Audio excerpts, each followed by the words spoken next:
Accounting concepts जो कि बहुत ही अमेजिंग तरीके से आपको सिखाए गए थे, और उसी को थोड़ा सा और आगे आज हम एक्सटेंड करेंगे और हम एक स्टोरी की मदद से समझेंगे कि जितनी भी अकाउंटिंग टर्म्स हैं, अकाउंटिंग कॉन्सेप्ट जो हमने पढ़े थे, कि इसका बिजनेस अकाउंटिंग में इनका क्या रोल प्ले होता है और कैसे एक बिजनेस शुरू होता है, कंपनी कैसे बॉर्न हो रही है और ये टर्म्स कैसे कैसे बिजनेस की हिस्ट्री में आते रहते हैं।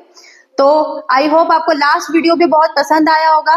ठीक है, आज आइए उसी कॉन्सेप्ट्स को थोड़ा और एक नेक्स्ट लेवल पे समझने की कोशिश करते हैं, जिससे कि आपके अकाउंटिंग का सफर और अकाउंटिंग की जो अंडरस्टैंडिंग है, आपकी जो क्लैरिटी है और ही अच्छे तरीके से आपको आ जाएगी। तो आइए बच्चों, शुरू करते हैं अकाउंटिंग टर्म्स के साथ।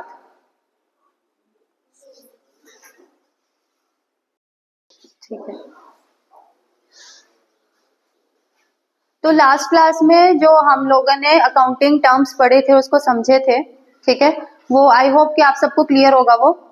ठीक है, अब आज हम उन्हीं अकाउंटिंग टर्म्स को हम एक स्टोरी बना के एक बिजनेस के पॉइंट ऑफ व्यू से उसको समझने की कोशिश करते हैं कि जो अकाउंटिंग टर्म्स हमने पढ़ी थी, ठीक है, हमने पढ़ा था कि कैपिटल क्या होता है, एसेट्स क्या होते हैं, लायबिलिटीज क्या होती हैं, व्हाट आर डेटर्स, क्रेडिटर्स, ये सब जितने भी टर्म्स हमने पढ़े थे, अब उसको बिजनेस अकाउंटिंग के कॉन्टेक्स्ट में एक बार पढ़ते हैं और उसको समझने की कोशिश करते हैं, तभी हम अपने इस अकाउंटिंग के साइकिल को थोड़ा आगे बढ़ा पाएंगे। ठीक है, चलो एक चीज मैं आपको पहले बता दूं, एक चीज मैं आप लोगों को सबको बताऊंगी कि जब भी हम लोग अकाउंटिंग करनी शुरू करते हैं ना, तो एक चीज आपने याद रखनी है कि अकाउंटिंग हम हमेशा एक बिजनेस एंटरप्राइज की करते हैं। ठीक है, एक कंपनी की करते हैं, ना कि उसके मालिक की करते हैं। एक चीज हम लोग को बिल्कुल याद रखनी है। ठीक है, जब भी हम बुक्स ऑफ अकाउंट्स मतलब कोई बता सकते हो बुक्स ऑफ अकाउंट्स का क्या बोलते हैं? हिंदी में बता दो चलो। है, हाँ जी बताओ, बुक्स ऑफ अकाउंट मतलब? अच्छा आप हैं,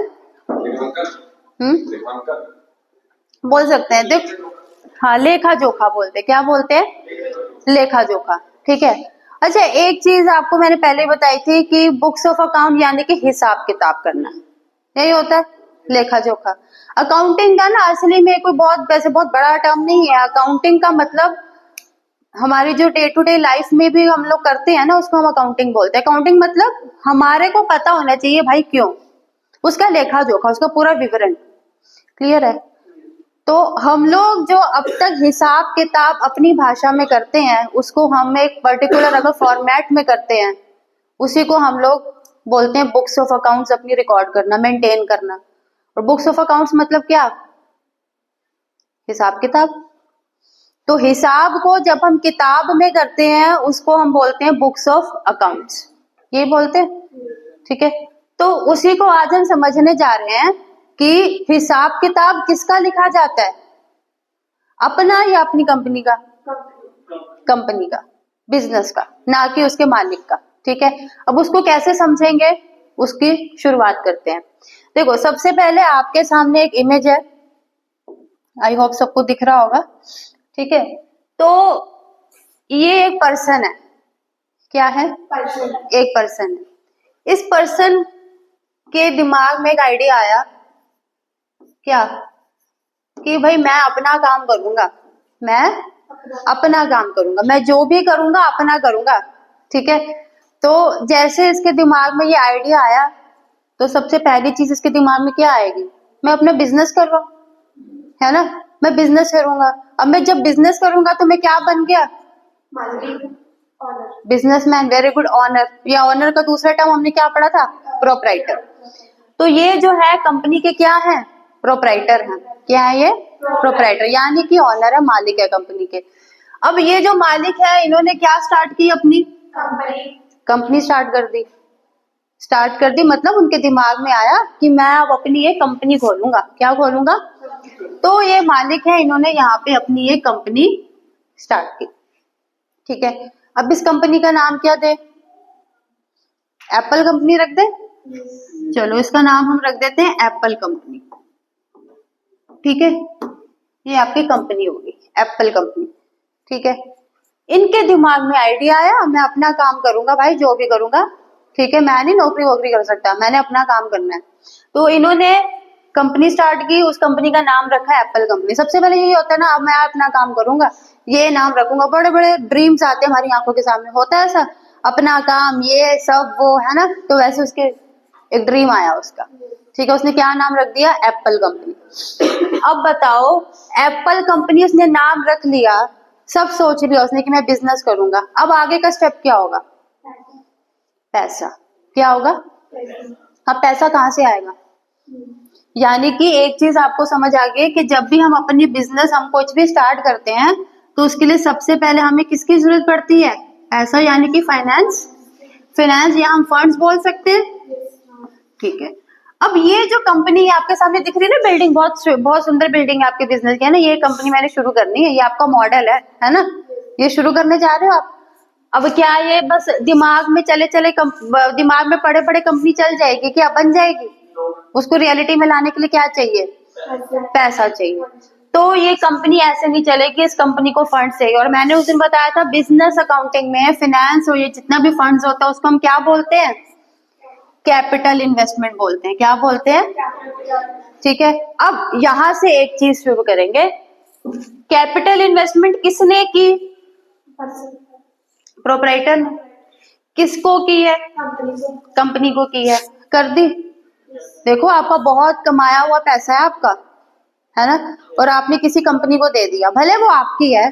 एग्जाम्पल लेते हैं, आपके पेरेंट्स हैं, ठीक है, आपके पेरेंट्स हैं, आप उनके बच्चे हो, आपके पेरेंट्स आपको खुशी खुशी में पैसे देते और क्या बोलते हैं, जा बेटा जी ले अपनी जिंदगी, ऐश कर, है ऐसा करते हैं। फिर क्या करते हैं बताओ, इन्वेस्टमेंट कर रहे हैं आप लोग के ऊपर, क्या कर रहे हैं, और आपका सारा लेखा जोखा रखा होता है उन्होंने, वक्त आने पे सुनाते भी हैं, ठीक है।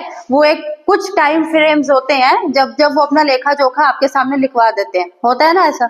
तो वैसे भैया इसके साथ भी यही चीज है, ये मालिक भले ही है, अपनी खुशी से कर रहा है जो भी कर रहा है। देखो माँ बाप जो करते हैं अपने बच्चे की खुशी के लिए करते हैं, पर वक्त आने पे सुनाते जरूर हैं, होता है ऐसा कि नहीं होता। इसका तो एक एग्जाम्पल हम पहले भी पढ़ चुके हैं, लायबिलिटीज और एसेट्स में क्या डिफरेंस होता है, कर चुके हैं ना। तो देखो, प्रोप्राइटर ने इसको पैसा दिया, किसको दिया पैसा, कंपनी को दे दिया, और जिस दिन पैसा दिया उसी दिन बोल दिया तू अलग अब मैं अलग, तेरा लेखा जोखा तो सब मैं रखूंगा, और वक्त आने पे सारी रिपोर्ट कार्ड तेरी बना के भी रखूंगा। ऐसा ही होता है। तो जिस दिन ना प्रोप्राइटर उसको अपनी कंपनी को पैसा दे देता है ना, तो कंपनी को क्या सुनाता बहुत है, तो ठीक है, क्या सुनाता है, पैसा दे रहा हूं वापिस भी लूंगा। किस फॉर्म में वापिस देगा प्रोप्राइटर पैसा, उससे क्या चाहता है, कंपनी से क्या चाहता है, प्रॉफिट चाहता है। वो क्या बोलेगा, तेरे को पैसा दे दिया, ठीक है, ऑपरेशंस करो, मैनेजमेंट करो, बिजनेस को रन करो, फंक्शनिंग में लाओ, और मेरे को क्या ला के दो। वैसे ही आपके पेरेंट्स भी आपको बोलते हैं, क्या बोलते हैं, क्या क्या बोलते हैं पेरेंट्स, अच्छे नंबर आने चाहिए, ठीक है, अच्छा पढ़ेगा, अच्छी नौकरी पे लगेगा, फिर हमारी कल को सेवा कर पाएगा। ऐसे ही होता है ना। तो ये भी उससे बस इतना चाहता है, भाई मेरे को प्रॉफिट चाहिए, तो ये बच्चा भी थोड़ा ईगो पे ले लेता है, कहता है चल ठीक है देख लेंगे, अब एक एक पाई पाई का हिसाब चुका दूंगा मैं, ठीक है। तो बस जिस दिन ये बात हो जाती है ना, उस दिन जो कैपिटल प्रोप्राइटर ने कंपनी को दी है, तो कंपनी उस कैपिटल को क्या मानने लग जाती है, लायबिलिटी। क्या मानने लग जाती है। तो एक चीज आज आपको क्लियर होगी कि जो कैपिटल वो है कंपनी के लिए क्या है, लायबिलिटी है। किसके प्रति है, उसके ऑनर के प्रति है, उसके पेरेंट के प्रति है। तो हम कह सकते हैं कि ये पेरेंट है और ये उसका बच्चा है, कोई गलत तो नहीं है, बिल्कुल सही रिलेशन बताया कि ये पेरेंट है तो ये उसका बच्चा है, ठीक है। तो बिल्कुल वही रिलेशनशिप है। तो एक चीज हमें पता चल गई कि जो कैपिटल है वो कंपनी के लिए क्या है, लायबिलिटी है। एक कॉन्सेप्ट क्लियर हो गया। अब आगे चलते हैं। प्रोप्राइटर ने कंपनी शुरुआत की, उसके लिए उसने बोला कि पैसा बहुत सारा चाहिए होगा। पैसा कहाँ से आता है, पैसा यानी कि कैपिटल इन्वेस्टमेंट। कैपिटल इन्वेस्टमेंट कहाँ से करेगा, मम्मी पापा से मांग लेगा, अपनी कुछ सेविंग्स होगी उसको लगा लेगा, ठीक है। उसके बाद भी अगर पैसे की और जरूरत पड़े तो लोन भी लेगा बैंक से, है ना। कर्जा तक उठाने को तैयार हो जाएगा अपने बच्चे के लिए। और ऐसा होता है कि नहीं होता, हमारे माँ बाप भी करते हैं ना हमारे लिए, है ना, बच्चे की पढ़ाई है, उसको अच्छे से पढ़ाना है, लिखाना है, बीटेक करानी है, ये कराना है, तो पैसा किसी से उधार भी मांग लेंगे। सबसे अच्छा एग्जाम्पल है, बच्चे को आईएलटीएस कराना है, कनाडा भेजना है बच्चे को, सारे रिश्तेदार याद आ जाते हैं, होता है ना, पैसा तक उधार मांगेंगे, बच्चे को बाहर भेज के रहेंगे। बच्चों को सेटल करना जरूरी है, ठीक है, सेटल करना बहुत जरूरी है। तो वैसे ये है, ये भी चाहेगा कि उसकी कंपनी सेटल हो जाए, ग्रो करे, एक्सपैंड हो जाए, स्टेबल हो जाए बिजनेस, है ना। तो सेम चीज है। अब बताओ, अब कैपिटल आ गया हमारे पास, क्या आ गया, कैपिटल यानी कि पैसा आ गया, क्या आ गया, पैसा। अब कंपनी के पास पैसा आ गया है, अब ये कंपनी का फर्ज है कि मैं अपने पैसे को अच्छे से सर्कुलेट करूं, एलोकेट करूं, कि मेरा जो काम है वो चल पड़े, अच्छा चले। तो अब उस पैसे को क्या करेगा, क्या पैसा पड़ा पड़ा अकाउंट में काम करने लग जाएगा, नहीं, अब उस पैसे को चलाना पड़ेगा, ठीक है।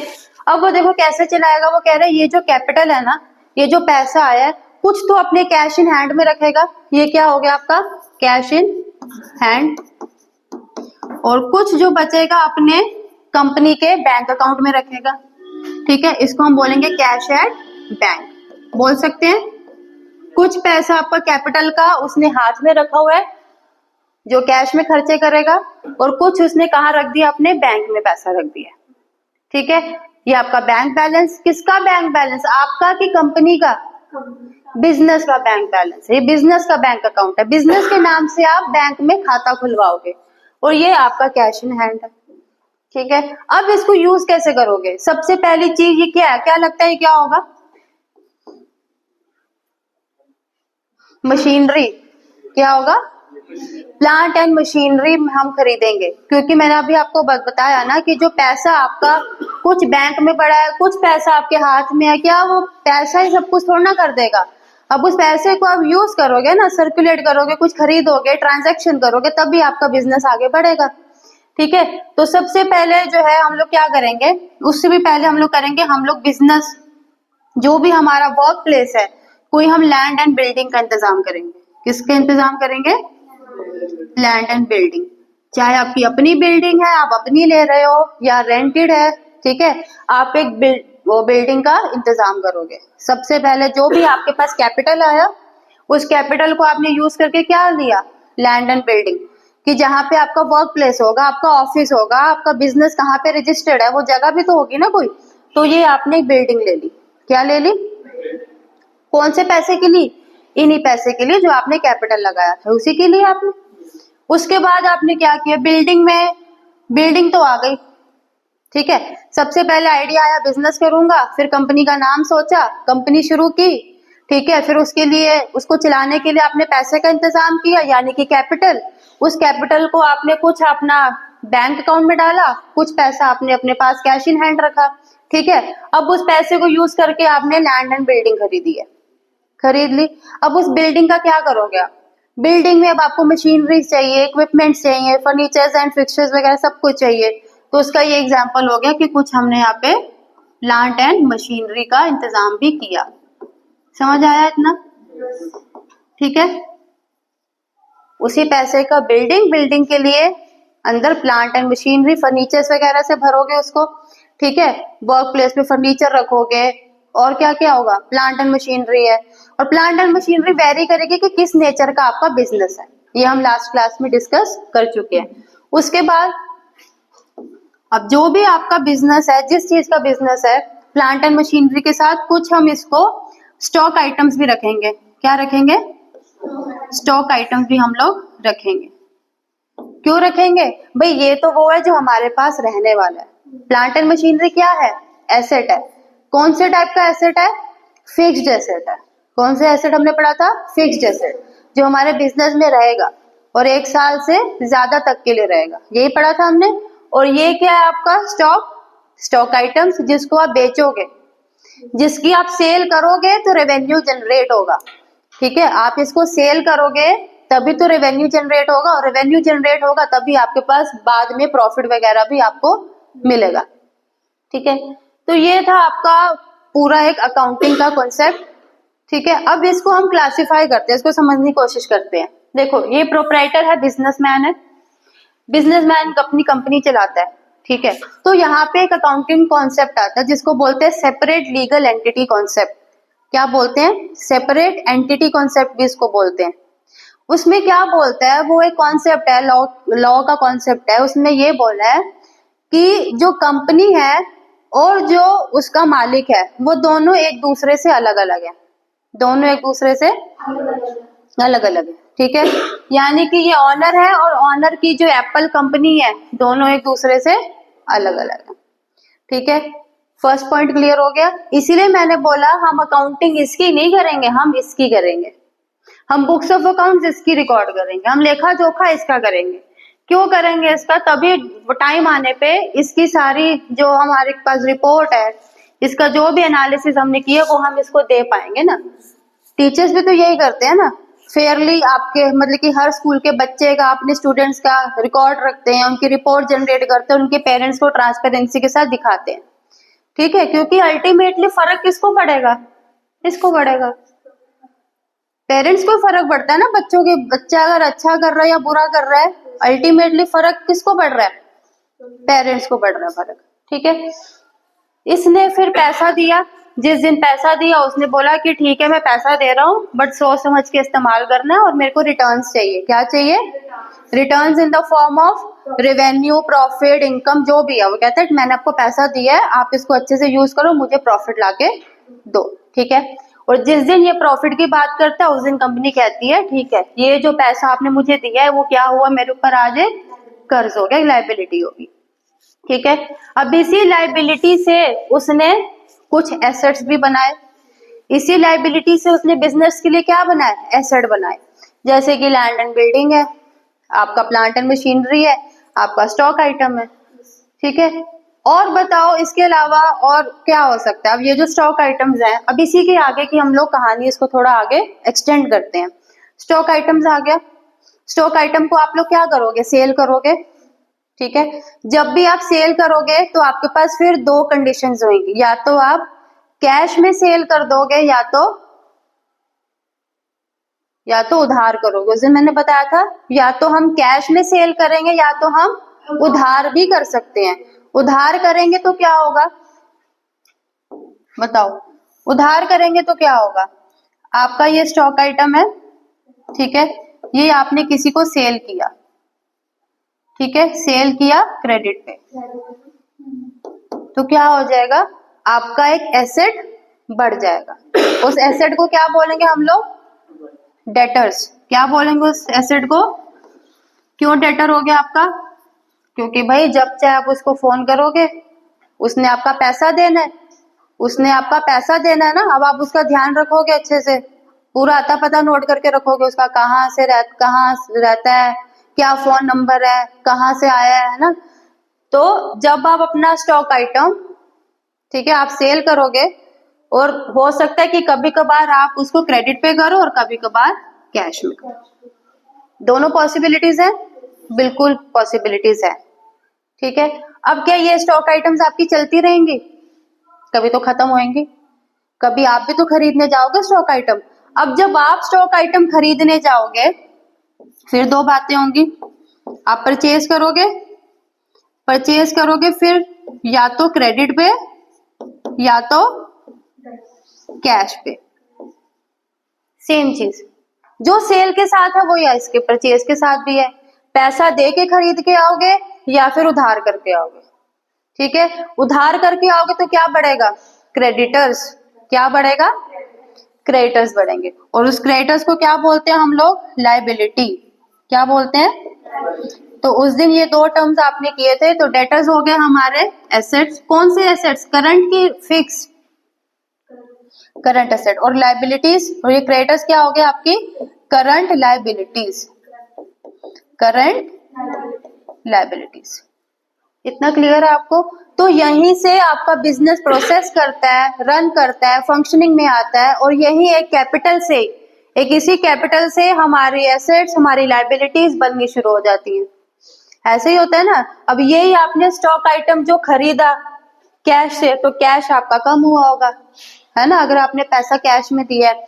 और यही अगर आपने सेल किया है, बेचा है कैश में, तो यही कैश आपका इंक्रीज भी हुआ होगा। तो इसीलिए ये सारा आपका सिनेरियो है कि किस तरीके से बिजनेस हमारा एक्सपैंड करता है, ग्रो होता है, और उसको हम किस तरीके से उसको रन करते हैं। इसमें कोई डाउट है यहाँ तक? इतना क्लियर है सबको?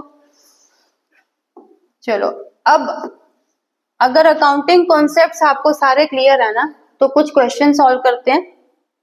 ठीक है, चलो क्वेश्चन है, put the following items into appropriate box.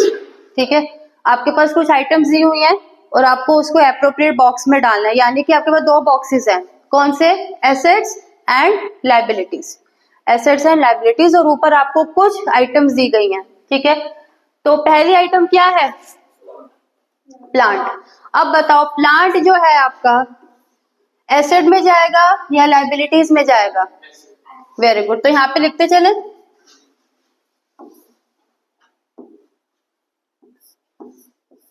तो यहाँ पे सबसे पहला आइटम आ गया आपका प्लांट।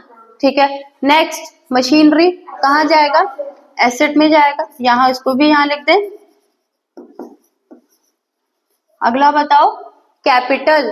अभी बताया मैंने, कैपिटल बिजनेस के लिए क्या है? लायबिलिटी है, तो ये आपका यहाँ आ जाएगा। देखो, इसमें सबसे ज्यादा ये कॉन्सेप्ट ऐसा है ना कि काफी बच्चों को ये इवन ग्रेजुएशन और पोस्ट ग्रेजुएशन के बाद भी क्लियर नहीं होता कि भाई जो कैपिटल है ना, वो कंपनी के लिए एक लायबिलिटी ही है। ठीक है, इसका एक थोड़ा सा और कॉन्सेप्ट है, उसको और मैं एक्सटेंड करके एक कॉन्सेप्ट इसका और भी हम ऐड करेंगे और उसको समझेंगे। चलो, कैपिटल के बाद लोन्स। ठीक है, तो ये भी आपका हो गया लायबिलिटी। चलो next, vehicles, sorry building. Building asset. अच्छा, अगला vehicles asset. Cash, cash at bank, जो बैंक में आपका पैसा पड़ा वो क्या है आपका? एसेट है। किसी को यहां तक कोई डाउट? उसके बाद मोटर वैन एसेट है। चलो नेक्स्ट, बैंक ओवरड्राफ्ट, ये लायबिलिटी है। ठीक है, ये क्या है? ये कब हो जाता है? जब हमारा जो बैंक का बैलेंस है वो जब नेगेटिव चला जाता है ना, तब करंट अकाउंट वगैरह का। कब बैंक ये फैसिलिटीज देता है, और bank overdraft facilities bank provide करता है। इसको डिटेल में नेक्स्ट क्लास में इसको हम कवर करेंगे। ठीक है, असली में मतलब इसका पूरा कॉन्सेप्ट क्या है कि बैंक ओवरड्राफ्ट क्या है और क्यों इसको लायबिलिटी बोलते हैं। सिंपल अगर आपको समझना तो यही है कि आपका जब बैलेंस है बैंक का, ठीक है, जब वो नेगेटिव हो जाता है तो आपको तो कर्जा ही हो गया ना। ठीक है, डिटेल कॉन्सेप्ट हम इसको नेक्स्ट क्लास में इसको कवर करेंगे। लोन्स टू पी महातो, अच्छा इसको पढ़ना ना बहुत जरूरी है। देखो, एक है लोन टू, यहाँ पे क्या वर्ड है? और यहाँ पे क्या है? अब आप सोच के बताओ कि कौन सा एसेट है और कौन सा लायबिलिटी है। लोन टू पी महातो का मतलब क्या है? लोन दिया। ठीक है, हमने किसी को लोन दिया है। लोन देने का मतलब क्या है? हमने किसी को लोन पे अपना पैसा दे रखा है। अब जब आप किसी को लोन पे पैसा दोगे तो क्या होगा? एसेट। अभी बताया था ना, क्यों एसेट है? कॉन्सेप्ट याद रखा करो ना। आपने किसी को पैसा दे दिया, अब वो बंदा आपके लिए एसेट हो गया, है ना। कभी भी घर जाके चाय पानी पी के आओगे, होता है ना ऐसा, वो बंदा मना नहीं करेगा। आधी रात को भी आपको फोन करेगा तो आपको उठाना पड़ेगा, होता है ऐसा। ठीक है, तो ये लोन टू पी महातो क्या हो जाएगा? एसेट। भाई क्लियर हुआ सबको? लोन फ्रॉम सूरज, सूरज से लोन लिया है, वेरी गुड, ये हो जाएगी आपकी लायबिलिटी। ठीक है, कभी हम ध्यान रखेंगे, कभी कोई हमारा ध्यान रखेगा। ठीक है, ये ध्यान रखना चलता रहेगा। पेटेंट्स क्या है? देखो, पेटेंट्स क्या होता है? पेटेंट्स होते हैं जब भी कोई नई डिस्कवरीज की जाती है ना, नई इन्वेंशंस की जाती हैं, तो वो पेटेंट हमारे नाम पे ऐड हो जाता है। जैसे बुक्स के कॉपीराइट होते हैं, होता है बुक्स के कॉपीराइट। आपने कोई किताब लिख ली है, कोई किताब को कॉपी कर दे? नहीं, है ना, कॉपीराइट है। हाँ, अब अपने नाम पे उसको कॉपी करके आप उसको पब्लिश नहीं करा सकते, ठीक है। तो वैसे पेटेंट्स होते हैं। और अगर मैं 3 इडियट्स मूवी देखी है तो उसमें वो जो आमिर खान था, क्या नाम था उसका, फुनसुक वांगडू, याद है? लास्ट में वो कहता है मेरे इसको पूरे इंडिया के साइंटिस्ट ढूंढ रहे हैं, इतने पेटेंट्स है इसके नाम पे, उसको कितने लोग ढूंढने पे लगे हुए हैं। क्यों पेटेंट्स है उसके नाम पे? इतनी सारी इन्वेंशंस की, इतनी डिस्कवरीज की है उसने, ठीक है। तो वो क्या हो गया, पेटेंट्स हो गए, ठीक है। तो पेटेंट है तो उसका फायदा क्या होगा भाई आपको? मान लो भाई अमित ने कोई चीज डिस्कवर की आज, ठीक है, अमित ने कुछ खोज ही दिया, मतलब कितना उसने पढ़ाई की ना, जी तोड़ उसने मेहनत किया, उसने कुछ चीज खोज डाली। अब अभी क्या करेगा, उसको बांट देगा सबको, पैसे लेगा ना उसके। अब जब भी अपनी कोई भी प्रोडक्ट का फॉर्मूला लीक करेगा तो उसको क्या मिलेंगे, उसकी तो कमाई है।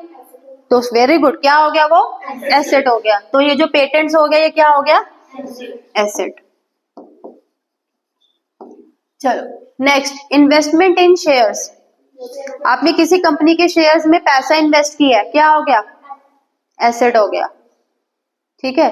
देखो जब भी आप कहीं पैसा इन्वेस्ट करते हो ना, हम इन्वेस्टमेंट क्यों करते हैं, हमारे दिमाग में पीछे एक चीज चल रही होती है, क्या, प्रॉफिट, जिसको हम क्या बोलते हैं, रिटर्न, कि हमें रिटर्न आएगा। इसका क्या आएगा, रिटर्न आने का मतलब क्या है कि भाई जो पैसा लगाया वो तो आएगा ही आएगा, और साथ में प्रॉफिट और मुनाफा और देके जाएगा। तो आपका क्या हो गया, एसेट, ठीक है। मैं खाली इन्वेस्टमेंट्स लिख दूं, लीज होल्ड लैंड, आपने कोई लैंड है उसको लीज पे दे रखा है, ठीक है, ये भी क्या हो गया आपके लिए, ठीक है।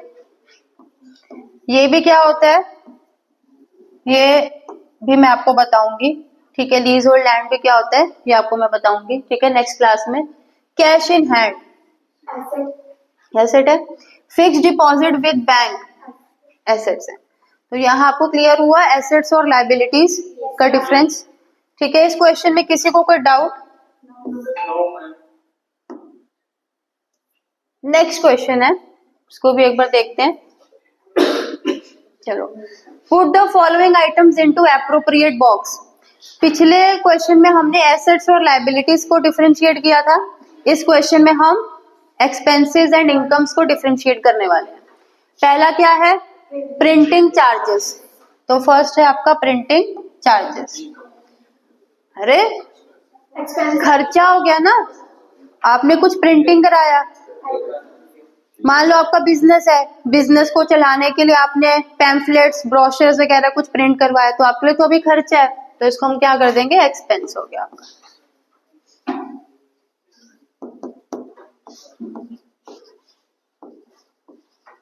ठीक है, नेक्स्ट कैरेज इनवर्ड, किराया भाड़ा जो हम देते हैं, ठीक है, एक्सपेंस हो गया। कैरेज आउटवर्ड, ये भी एक्सपेंस ही हो गया। अब देखो इनवर्ड और आउटवर्ड में क्या डिफरेंस है ना, ये हम लोग जो आने वाले चैप्टर्स है ना उसमें पढ़ेंगे, ठीक है। जब हम फाइनल अकाउंट्स की ओर बढ़ेंगे तब हम इसको समझेंगे। रेंट खर्चा है, रेंट क्या हो गया, एक्सपेंस, ठीक है। उसके बाद है एडवर्टीजमेंट, ऐड कराया तो वो भी खर्चा ही है आपका, अगर हम ऐड करा रहे हैं तो ये भी हमारा क्या हो गया, खर्चा। उसके बाद क्या है, इंटरेस्ट रिसीव्ड, इंटरेस्ट रिसीव्ड, तो ये क्या हो गया, इनकम। तो यहाँ पे लिखेंगे इसको, ठीक है। Rent received, income, rent received हो गया आपका इनकम, ठीक है। सेल्स, सेल्स क्या हो गया, इनकम।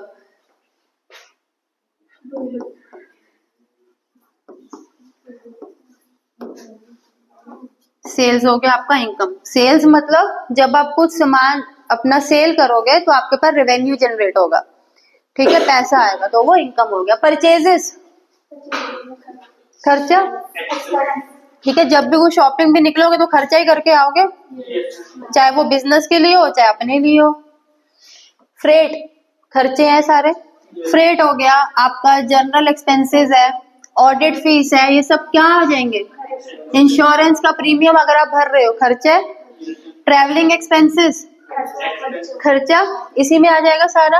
अब देखो interest paid on loan, interest paid on, आपने लोन लिया और उसके ऊपर आपने इंटरेस्ट भरा है, ब्याज भरा है, क्या हो जाएगा? ये भी खर्चा ही है, इंटरेस्ट खर्चा हो गया।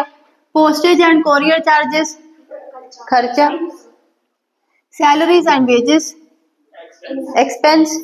Rent and rates expense.